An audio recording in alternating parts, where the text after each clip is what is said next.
এরপর পরি জাদু করে তাদের বাড়ির উঠোনে একটি কোকা কোলার গাছ এনে দেয়।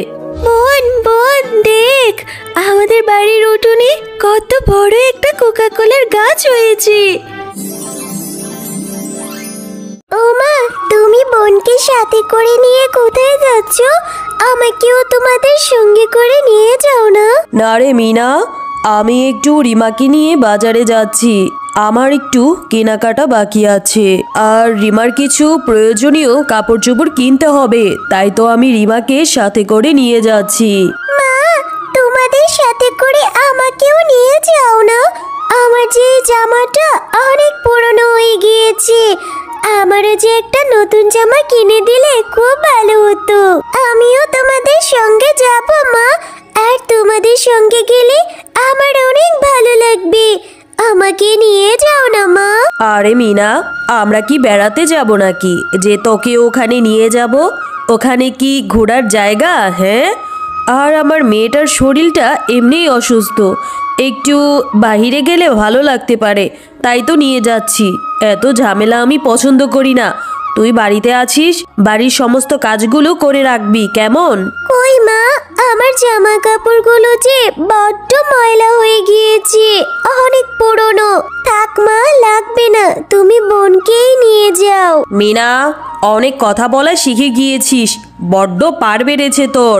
একে তো নিজের মাকে খেয়েছিস, এখন আবার আমার মাথাটা কুড়ে কুড়ে খাচ্ছিস। আমরা এখন যাচ্ছি, বাড়ির কাজগুলো সব মনে করে করে কমপ্লিট করে ফেলবি। আর আমার মেয়ের জন্য একটু মাংস দিয়ে খিচুড়ি রান্না করে রাখিস, আমার মেয়েটাকে এসে খাওয়াবো।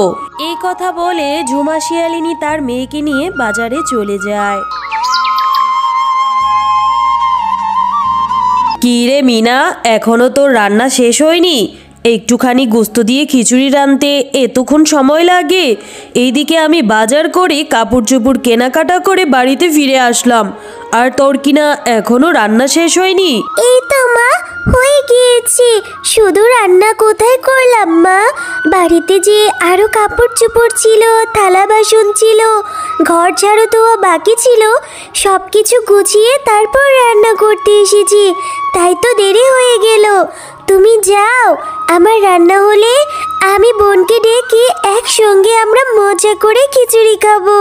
তোর রান্নার অপেক্ষায় থাকতে থাকতে আমার মেয়েটা খিদের যন্ত্রণায় ছটফট করবে। তাড়াতাড়ি রান্না শেষ কর, দেখি আমার মেয়েটাকে অন্য কোনো কিছু খাওয়ার ব্যবস্থা করতে পারি কিনা। খা রিমা, মা তোর জন্য আমি এই পিৎজা আর কোকা কোলা কিনেছি, তুই মজা করে খা। আর মনে রাখিস, আর তুই কিন্তু খবরদার ওই মিনার জন্য একটুও দরদ দেখাবি না। তাড়াতাড়ি খেয়ে নে তো, না হলে ওই ছোটো লোকের বাচ্চাটা এখনই চলে আসবে আর এসেই ছোচার মতো খেতে চাইবে। আরে আরে ওই দেখ, বলতে বলতেই চলে এসেছে। মা, ও মা, আমার যে খিচুড়ি রান্না শেষ, আমি এখন বোনকে সঙ্গে করে নিয়ে মজা করে খিচুড়ি খাবো। আরে আরে মা, এইগুলো রিমা কে খাচ্ছে? মিনা, তোর রান্নার অনেক দেরি হয়েছে, এখন আর রিমা খিচুড়ি খাবে না। দেখছিস না ও পিৎজা খাচ্ছে? যা এখন এখান থেকে, আমার মেয়েটাকে একটু শান্তি করে খেতে দে। মা, ওই পিৎজাটার সঙ্গে ওইটা কি? ওইটা কি কোকা কোলা? কোকা কোলা খেতে তো অনেক মজা, তাই না? আমাকে ওইখান থেকে একটু দিবে, আমি একটু খেয়ে দেখবো। মিনা, এইসব দামি খাবার, এইসব খাবার তোর মতো ছোট লোকদের জন্য না। এখন এখান থেকে যা তো, আমার মেয়েটাকে একটু শান্তি করে খেতে দে। আমার মেয়েটাকে এভাবে নজর দিবি না, আমার মেয়েটা যে অসুস্থ হয়ে যাবে। ও মামা, তুমি বোনকে এখান থেকে একটু কোকা কোলা আর পিৎজা দাও না, এখানে তো অনেকটা আছে, এতগুলো তো আমি কেউ শেষ করতে পারবো না। হ্যাঁ রে রিমা, তোর দেখি দরদে উতলে পড়েছে। এইসব খাবার ওর জন্য না, এইসব অনেক দামি খাবার, তুই একবার না খেতে পারলে আবার পরে খাবি। এইসব খাবার তো ওর জন্য আনিনি। হ্যাঁ রে মিনা, এখানে দাঁড়িয়ে দাঁড়িয়ে রং তামাশা দেখছিস? যা বলছি এখান থেকে।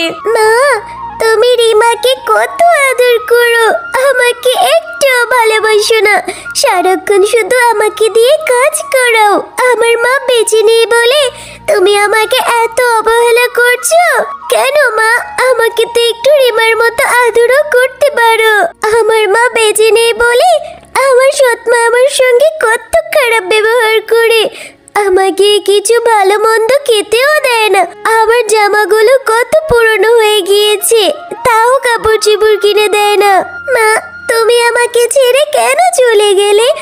আমার রোজ রোজ এই ভাত খিচুড়ি খেতে একদম ভালো লাগে না।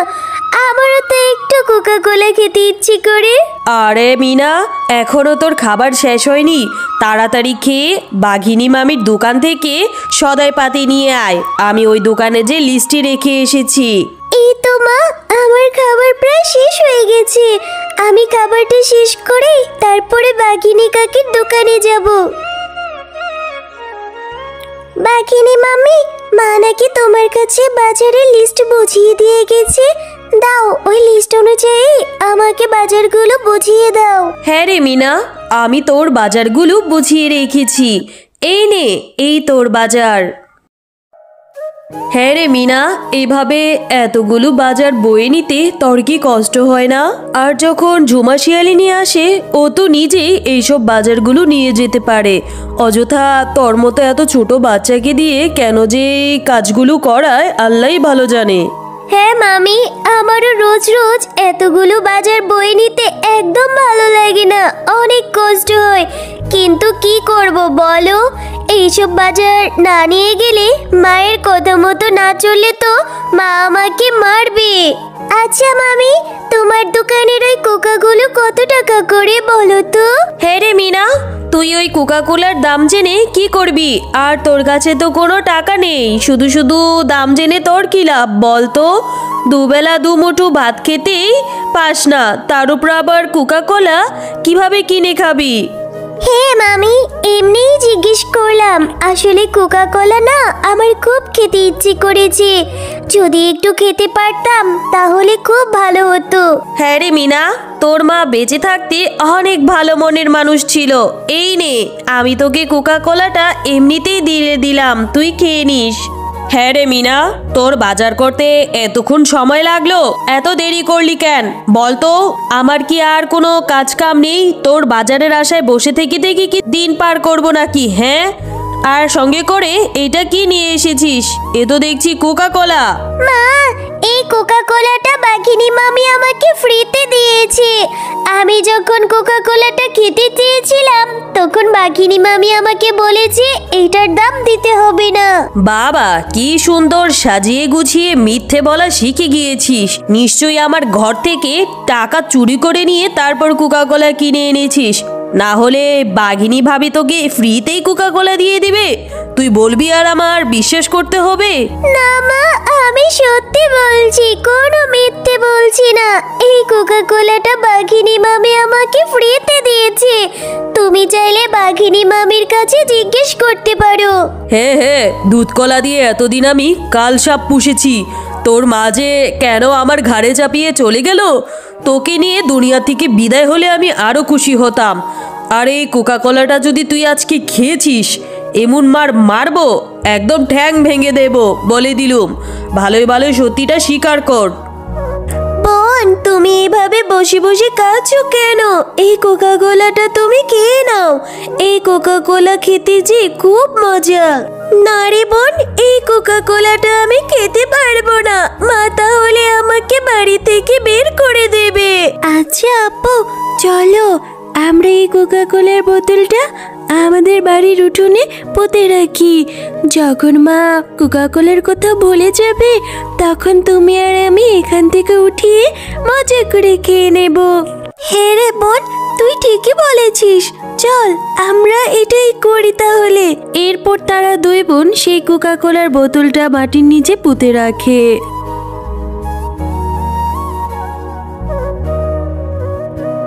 আহারে, মেয়েটা ওর সৎ মায়ের ভয়ে কোকা কোলার বোতলটা এখানে পুঁতে রেখেছে। তো যাই হোক, আমি জাদু করে এখানে একটা বড় কোকা কোলার গাছ এনে দেই, যাতে করে ওর যখন খুশি ইচ্ছে হবে তখনই কোকা কোলা খেতে পারে। এরপর পরে জাদু করে তাদের বাড়ির উঠোনে একটি কোকা কোলার গাছ এনে দেয়।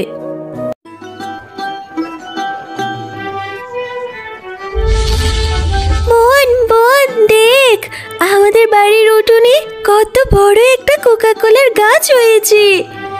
হ্যাঁ রে বোন, কালকে সে পুঁতে রাখা কোকা কোলা থেকে মনে হয় এত বড় একটা কোকা কোলার গাছ হয়েছে। আরে কি ব্যাপার, বাড়ির উঠোনে কোকা কোলা গাছ? আমি তো জীবনেও কোকা কোলা গাছ দেখিনি, এইটা কিভাবে সম্ভব? হ্যাঁ, আমি জাদুর কোকা কোলা গাছ, আর এই গাছ থেকে মিনা যত খুশি তত কোকা কোলা ছিঁড়ে খেতে পারবে। দুষ্টু শিয়ালিনী, তুই অনেক পাজি, তুই মিনার সাথে অনেক অন্যায় করিস। আর তুই যদি আজকে থেকে নিজের ভুল শুধরে নিস, তাহলে তুইও এই গাছের কোকা কোলা নিয়ে বাজারে বিক্রি করতে পারবি। কিন্তু তোকে সবসময় মিনাকে তোর আপন মেয়ের মতো আদর করতে হবে। আরে এইটা দেখছি একটা জাদুর কোকা কোলা গাছ।